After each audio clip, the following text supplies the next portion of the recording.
con todas las Sí, personas que están visualizando nuestro video. Damos la bienvenida de parte de nuestro grupo. Mi sí, grupo está conformado por Cristina Loja, Josué Rodríguez, Brian Pinos, Anita Gutiérrez y mi persona, que es Madeleine Galarza. Somos estudiantes de sexto ciclo de la carrera de psicología. Eh, el día de hoy estamos con con la profesional en psicología clínica, Jessica Peñalosa, quien nos ha brindado un poco de su tiempo y vamos a realizar una entrevista. Bienvenida, Jessica. muchas gracias, buenas tardes. Ya, chicos. Listo. Buenas tardes, estimada Jessica. Como ya lo dijo mi compañera Madeleine, el día de hoy venimos con unas pequeñas preguntas en lo que son las oportunidades y amenazas que tiene el psicólogo en cuanto a su ejercicio profesional, ¿no? Entonces, las preguntas que vamos a realizarle ahora son en torno a las oportunidades que tiene un psicólogo. La primera pregunta dice así. ¿Existen o hay nuevos métodos de tratamiento o avances tecnológicos que se puedan implementar en el trabajo del psicólogo? Perfecto, ¿cómo está? Muy buenas tardes. Justamente, bueno, yo les puedo hablar un poco de lo que es la área de psicóloga clínica, debido a que existen varias ramas y escuelas psicológicas, pero netamente nos concentramos en el área mía para profundizar por la experiencia propia. Ahora, como psicólogo clínico, obviamente, nosotros tenemos que cada vez ir innovando más artículos, en seminarios, pero no solo que nos ayuden para tener más conocimiento, sino también a cómo atraer a nuestros pacientes, que ahora también los llamamos como clientes. Entonces, por ejemplo, una de las partes fundamentales es que ustedes saben, a través del COVID-19, muchas de las veces las personas, ya sea por ubicación, por el mismo miedo constante, por horarios laborales, hemos tenido que optar por sesiones vía online. Antes sí había, pero eran muy pocas, la verdad. Ahora, conforme lo que fue del COVID, es muy continuo. Es más, nosotros tenemos pacientes internacionales que ellos optan por nuestros servicios debido a que nosotros ofrecemos un servicio online por esa parte. Y dentro de los métodos, como yo he dicho, tenemos que trabajar de acuerdo a nuestra cultura. Y ustedes saben que Ecuador es una cultura en la cual trabajar en una terapia que dure un año, el ecuatoriano va a preferir irse al pastor a confesarse, irse a bares a tomar, pero lo último que ven son los psicólogos. Entonces nosotros tenemos que manejar, o lo que yo manejo en esta parte es una terapia breve, la terapia que dure de unos 6 meses máximo hasta unos 8 meses, en los cuales vamos trabajando constantemente con todas las áreas de convivencia con el paciente, ya sea familiar, ya sea laboral, académico. Entonces, cuando funcionamos todas las áreas, nos permite que la terapia vaya trabajándose de mayor parte y las evoluciones se vean rápido. Muchas gracias, querida Jessica. Realmente lo que usted dice es verdad, es mucho lo que se da, sobre todo aquí en la Ujú. población cuencana, ¿no? Mi segunda Exacto. pregunta es, ¿existen posibilidades de colaboración con otros profesionales o en su defecto otras instituciones que podrían beneficiar a la práctica del psicólogo? Sí, justamente. Y más que todo, no es como una colaboración, sino parte del tratamiento. Hablamos de diferentes problemáticas y patologías que nosotros trabajamos. Por ejemplo, si hablamos en la parte académica, tenemos que trabajar netamente con un psicólogo educativo. ¿Por qué? Porque ellos trabajarán en la parte pedagógica mientras nosotros vamos netamente a la parte conductual, comportamental y emocional. Sin embargo, también existen otras áreas. Podemos ver, digamos que el paciente sufrió un postrauma. El paciente netamente, si tuvo un accidente, también necesita de un terapista de rehabilitación física. Aparte, también, por ejemplo, para casos, no sé, me presenta porque tengo aquí en la mente, justo tengo bastantes casos de ellos, pero es lo que es abuso sexual. Para abusos sexuales, nosotros sí trabajamos de manera polifuncional. Necesitamos médico general, necesitamos abogados en la rama. No necesariamente tienen que trabajar en la salud, pero sí nos comprometen a trabajar con ellos. Necesitamos muchas veces, cuando trabajamos con grupos de sociedad vulnerable, también con trabajadores sociales, entonces siempre abarcamos bastantes áreas, aparte de la psicología. Listo, muchas gracias, querida Jessica. Siguiendo con lo mismo, la siguiente pregunta sería, ¿qué necesidades no están siendo satisfechas en su comunidad que podría abordar con sus servicios? Perfecto. ¿Netamente de la comunidad o como servicio profesional? La comunidad en sí. Perfecto. Justamente como era la primera pregunta, les comentaba, no podemos hablar dentro del país, aunque ustedes saben que si nos basamos por regiones, Sierra, Costa y Amazonía son muy diferentes también el tipo de conducta que tiene cada paciente.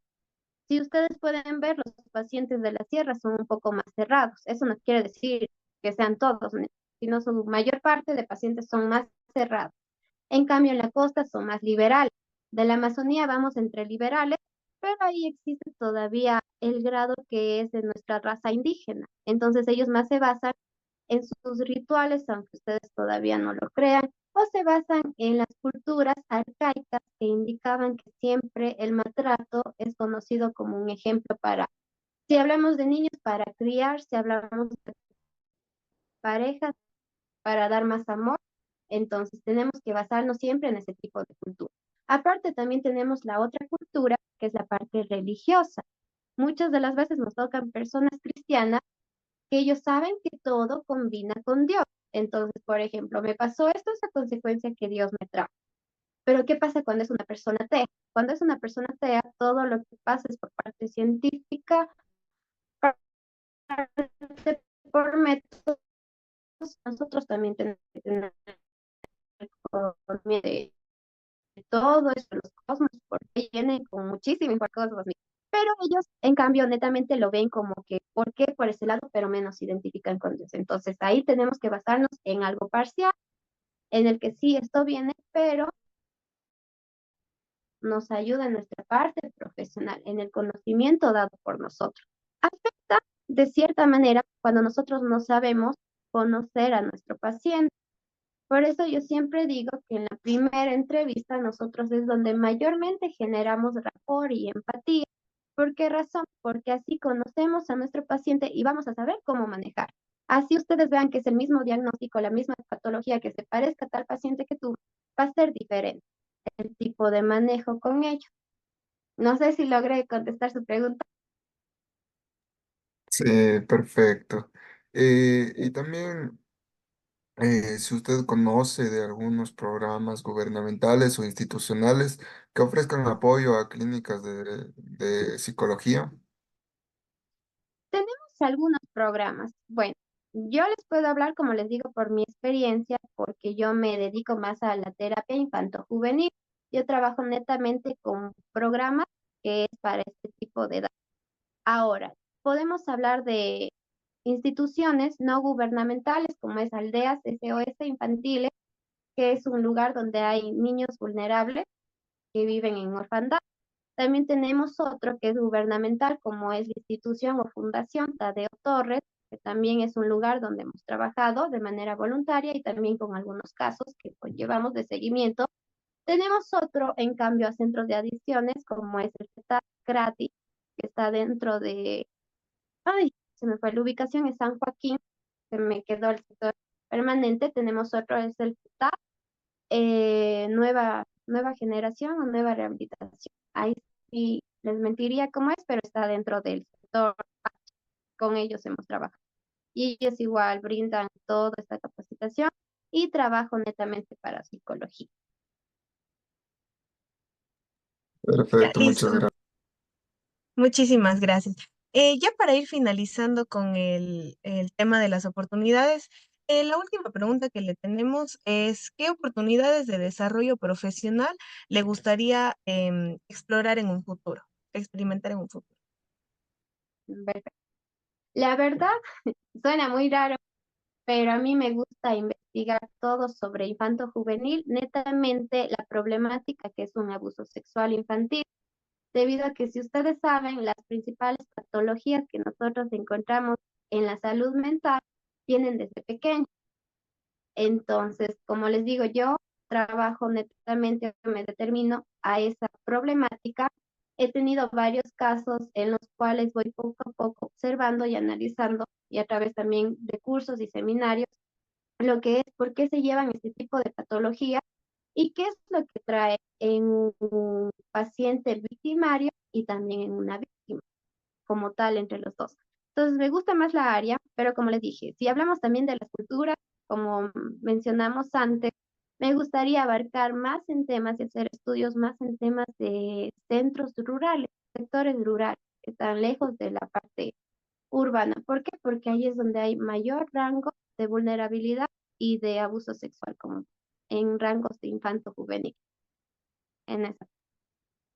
Ok, listo, entendido. Muchas gracias. Ya, a ver, una vez que ya hemos cubierto el tema de las oportunidades, ahora vamos a dar paso también a cuáles son estas amenazas o desafíos que usted ha experimentado como psicóloga laboral ya dentro de, perdón, psicóloga clínica ya dentro del el mundo laboral. Y la primera pregunta para saber de ello es, ¿cómo describiría el nivel de competencia en su área de especialización y en cuanto a la ubicación geográfica? Perfecto. Realmente nuestra área de sociedad demográfica se ve afectada de varias formas. Primeramente, ustedes saben que por más que nuestra ciudad sea desarrollada, se ve muy escasos las ofertas laborales. En este caso, ¿por qué? Si ustedes ven en la mayoría de instituciones universitarias salen antes, por lo general salían de 10 a 15 graduados por promoción. Ahora vemos de 100 a 150 estudiantes, algo que afecta también a la oferta laboral. Ahora, ¿en qué hacemos hincapié también? No solo en la parte donde que hay más personas con profesión o ya experimentados para una labor profesional, sino también a la parte económica. Como les dije, netamente, ustedes saben que el país ha bajado su rango. Cada vez se ve, ya sea por falta de turismo, porque ya las personas no quieren venir a conocer el Ecuador. ¿Por qué razón? También por la inseguridad, todo lo que se está presentando. Entonces, eso no solo afecta al país de otra manera, sino también afecta al periodo del empleo. ¿Qué pasa también ahí? En otras partes y lo que vemos afectado. Nosotros somos psicólogos, trabajamos en la salud mental. Netamente nosotros no medicamos ni dopamos al paciente para decir usted tiene esto y va a haber luces. Pero ¿qué pasa? El paciente netamente, él necesita una respuesta ya para sacar ese dolor o ese sentimiento que tiene.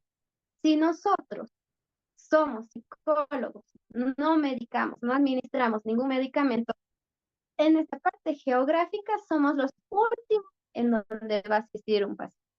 El paciente primero va a ir donde el sacerdote, luego va a ir a una cantina. Luego, si es un hombre, tal vez ustedes saben que existen estos lugares nocturnos para que le den. Y al final, donde ya no encuentre, capaz si llega un psicólogo. Y este me ha pasado un caso, porque tuve un señor con una etapa de duelo por separación y el señor me dijo, bueno, no, no me va a mandar ninguna pastilla para sentirme feliz. Y yo así, no, lo que usted tiene que sentirlo, porque ustedes saben que para un paciente hay que hacerle sentir su dolor y ahí sí trabajar. El paciente que no siente simplemente guarda su dolor y cuando tenga el mínimo problema es donde ¡pum! Explota. Entonces, esas son las principales amenazas que nosotros tenemos como profesionales. Y como les dije, la falta de empleo sí se ve constantemente, cada vez más fuerte. Y otra parte también que me he olvidado y que es sumamente importante es la migración. La migración de nuevas personas de otros países. ¿Por qué razón? Pasa que hay empresarios o empresas que se dedican a la rehabilitación y prefieren contratar personas migrantes que a la final son profesionales y cobran un salario básico que netamente a su nacionalidad. Entonces, eso también afecta mucho al empleo nacional ecuatoriano. Listo, muchísimas gracias por su aporte. Ahora doy paso a mi compañero José Rodríguez para que continúe con las preguntas. Gracias. En el mismo ámbito y entendiendo las amenazas, usted nos habla de estas amenazas percibidas por la parte de, de la psicología clínica. También quisiéramos saber un poco si conoce cuáles son los desafíos legales o éticos y éticos que enfrenta un psicólogo clínico. Perfecto. Listo. Sinceramente, bueno, no sé si en esta entrevista yo les puedo hablar por mi propia experiencia y contarles con ejemplos, ¿sí? Claro, por supuesto. Pero existe netamente en la parte legal mucha injusticia y nosotros corremos el riesgo de perder nuestro título profesional como tal. Les cuento un ejemplo de un caso recientemente que tengo, que no lleva ni un mes. Tengo un paciente de 4 años de sexo femenino que sufre abuso sexual. La nena no es de bajos recursos, es más, tiene una buena estabilidad económica, tiene un padre abogado muy reconocido en la ciudad de Cuenca y una mamá que trabaja justo en la instancia judicial. Yo, cuando ustedes saben que nos viene un grado de tercer nivel, netamente nosotros nos basamos directamente en la parte legal. Conforme a la patología o al diagnóstico que nosotros evidenciemos, vemos si es legal para Junta Cantonal o directamente a Fiscalía. Como en este caso ya era presunción de abuso sexual, era netamente a Fiscalía. Entonces nosotros como profesionales simplemente lo que tenemos que hacer es informar a los representantes y continuar con el proceso legal. Como los papás eran de una estancia, como les digo, bien reconocido, tienen alta posibilidad económica para trabajarlos, se les pidió que les hagan la denuncia, lo cual ellos no quisieron. No denunciaron, no porque no les afectara lo que les pasó a su hijo, simplemente porque ellos trabajan en instancia legal, jurídica, y tenían todavía el temor al cargo del que dirá la gente, de la hora en que quedamos nosotros. Entonces, ustedes saben que nosotros tenemos que continuar con la demanda. Ahora, ahí es donde nos ponemos en el limbo. ¿Por qué razón? Si yo denuncio, ustedes saben que la mamá trabaja en la estancia judicial donde llegan las denuncias. El papá es un abogado reconocido. ¿Creen que pueda llegar la denuncia como tal o ellos puedan hacer algo bajo la mesa, como lo llamamos criollamente? Y es más, hacerme una contrademanda para el título profesional. Entonces, a eso vamos hasta donde nosotros nos arriesgamos para brindar el apoyo que necesita netamente el paciente. Entonces, ahí es donde uno juega, porque ustedes saben actualmente cómo es la parte legal. La parte legal no trabaja conforme a la ley, con la justicia, sino trabaja con quien tiene más dinero y quien le da más plata. Entonces, ahí quedamos. No es que yo les vaya a mentir y les diga que dejé ahí.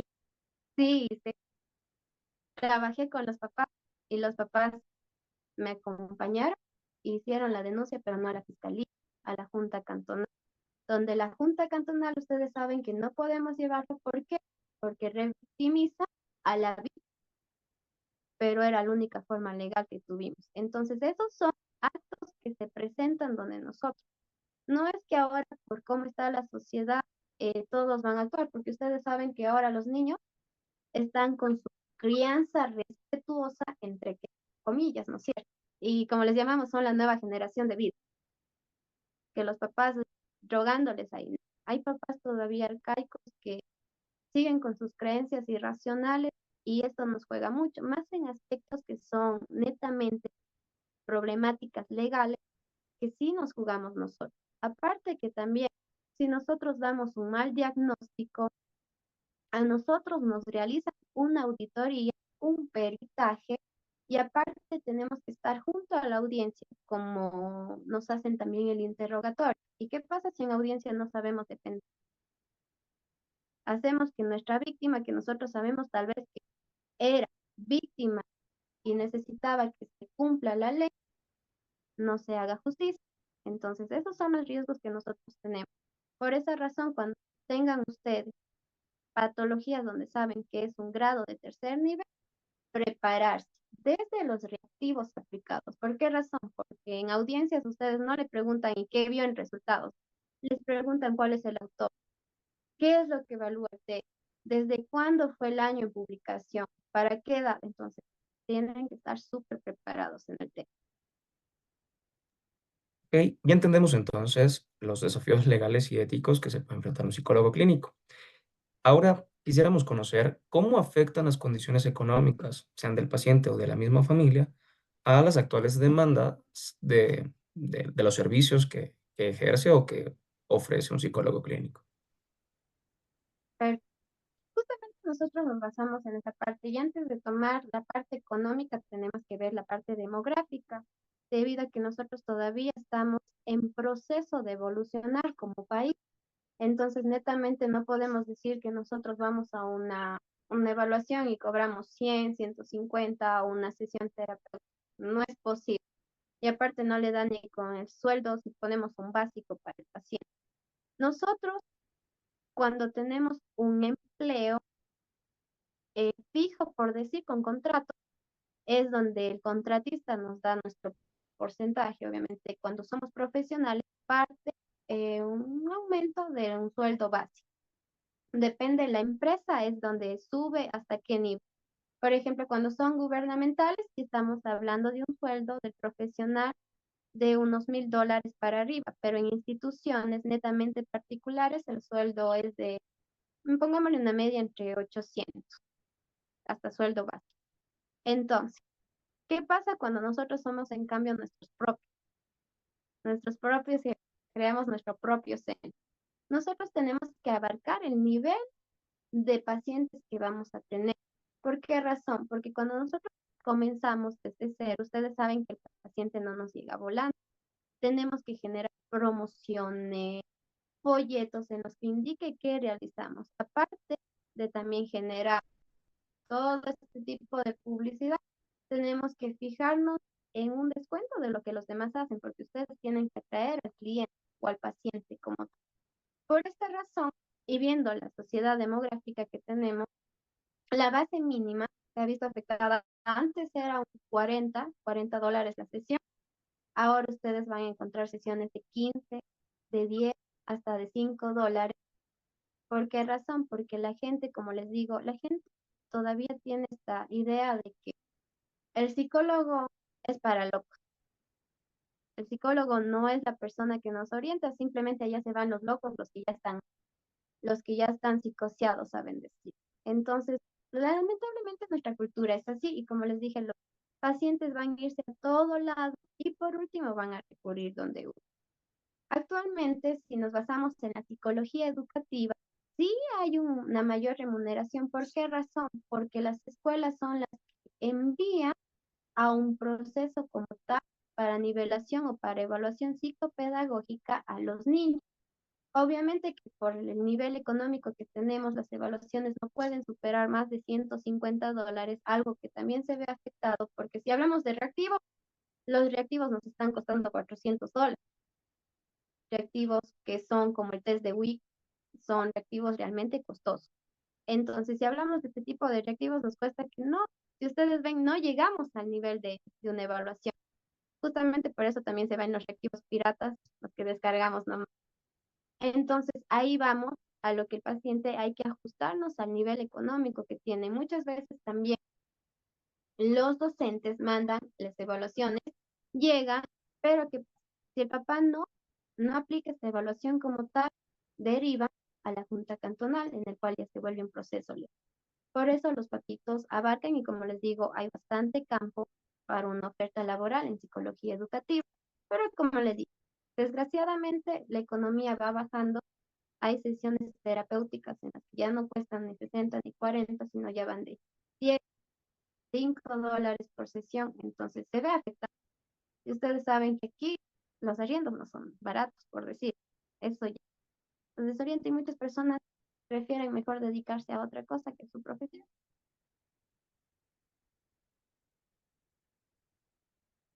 Eso por esto. Ya, muchas gracias, Jessy, por contarnos las condiciones económicas. Bueno, ¿qué factores sociales o culturales podría influir negativamente en la demanda de sus servicios? Perfecto. Listo. Ahora, bueno, ya fuimos abarcando algunos factores, como les dije, tanto culturales como sociales que han ido afectando. Dentro también, no sé, y es una parte que no les comenté, pero hablamos ahora de los rituales espirituales. Hay nuevas ramas en los que se basan en masajes de energía los cuales sí afecta también a la parte psicológica, porque ellos indican que todo se debe a su aura. Y si el aura está positivo, les va a llegar cosas positivas. Si el aura está negativo, les va a llegar cosas negativas. O como ustedes deben conocer el famoso ayahuasca, donde comienza la regresión de todo y comienzan a ver desde su etapa infantil. Entonces, estos son tipos de cultura que también forman el factor social, involucra a la gente y la gente por experimentar, porque nosotros netamente somos seres humanos y el ser humano es curioso por, por naturaleza. Entonces, ¿qué pasa? Por experimentar, prefieren ir a estas otras áreas o también hay los videntes los que les dicen que tuvo aquí, que tuvo acá, y muchas veces no recuerdo cómo se llaman estos profesionales, pero son los que pueden ver sus reencarnaciones, en qué reencarnó, si fue algún animal, si fue en sí una planta o todo eso. Muchas veces dicen que hemos tenido 5 a 7 vidas. Pero sin embargo, nosotros nos basamos como psicólogos en que ustedes saben, el problema se soluciona, no se olvida o no se quita. Aparte, la persona siempre tiene problemáticas, no para ser un mejor ser humano o no porque va a ser el peor ser humano. Simplemente lo que nosotros hacemos es orientar al paciente a que pueda afrontar estos problemas, porque en la vida no es que se va, con la terapia se va a olvidar y nunca más va a existir, no, sino cómo es la manera de afrontar. Ahora, eso es en cuanto a los factores culturales. Y como les dije muchas veces, también estamos basados, aunque ustedes piensen que pasamos a una nueva generación, hemos visto casos de personas todavía con la mentalidad de la antigüedad arcaica, como le digo yo. ¿Qué pasa con ellos? Ellos todavía piensan que trabajar con un niño es criarles de manera autoritaria, es decir, a través de una vara, de una correa o lo que sea, con el castigo primordial. Eso no nos permite a nosotros trabajar. ¿Por qué? Porque como le dicen ellos, sí tenemos la psicóloga. ¿Y cuál es la psicóloga? La correcta. Esta es la mejor psicóloga. Esta no cobra, esta no hay que pagarle, no hay que llevarle allá, simplemente pasa al lado de nuestra casa. Esa es una de las principales y como les dije, las personas prefieren olvidar instantáneamente su problema que irlo superando poco a poco. Esos son los principios. Ya, Jess. ¿Existen barreras tecnológicas, materiales que dificulten su práctica dentro del área de psicología clínica? Exacto. Justamente antes que existan las áreas tecnológicas, teníamos un infractor por ahí muy conocido y más en centros de rehabilitaciones de adicciones, como eran los famosos vivenciales. Esos eran antes de que llegue la tecnología. ¿Por qué? Porque ellos trabajaban de manera terapéutica, por decir entre comillas, a través de su experiencia. Entonces ellos iban como yo no tomo porque me pasó esto. Pero posterior llegó la tecnología. Entonces, ¿qué pasa? Muchas de las veces ustedes van a ver videos en TikTok, en Instagram, en YouTube, lo que son los famosos podcasts o lo que son los influencers, en los cuales indican, vive de manera sana y comienzan a contar todo, mira, trabaja en esta meditación. Está bien, hay mucha gente que le dice, estás con depresión, realiza esta técnica. Sufres de ansiedad, realiza tal técnica. Entonces las personas, por no generar un gasto económico dentro de su estabilidad, prefieren ver estos videos y realizan estas actividades. Pero ¿qué pasa ahí? Cuando ellos realizan, como les dije, no todo paciente va a ser igual. Tal vez hoy les funciona esta técnica reconstructiva, pero acá les va a servir una técnica gestálica. Aquí les sirve una técnica eh, humanista, pero acá les va a servir una técnica de moldeamiento cognitivo-conductual. Cada paciente, así sea el mismo diagnóstico, tiene diferente técnica. Entonces, ¿qué nos hace la tecnología? La tecnología nos hace restar pacientes para trabajarlo, pero en sí no trabaja también como el paciente. ¿Por qué? Porque ellos te mandan videos, es como tipo una rutina de ejercicio donde tú vas. ¿Y qué pasa si tú no calentaste bien? No tuviste un instructor quien te indique y te vas a lesionar, te vas a fracturar o hacer una contractura muscular. De igual manera pasa con el psicólogo. ¿Qué pasa si tú te basas en estas emociones?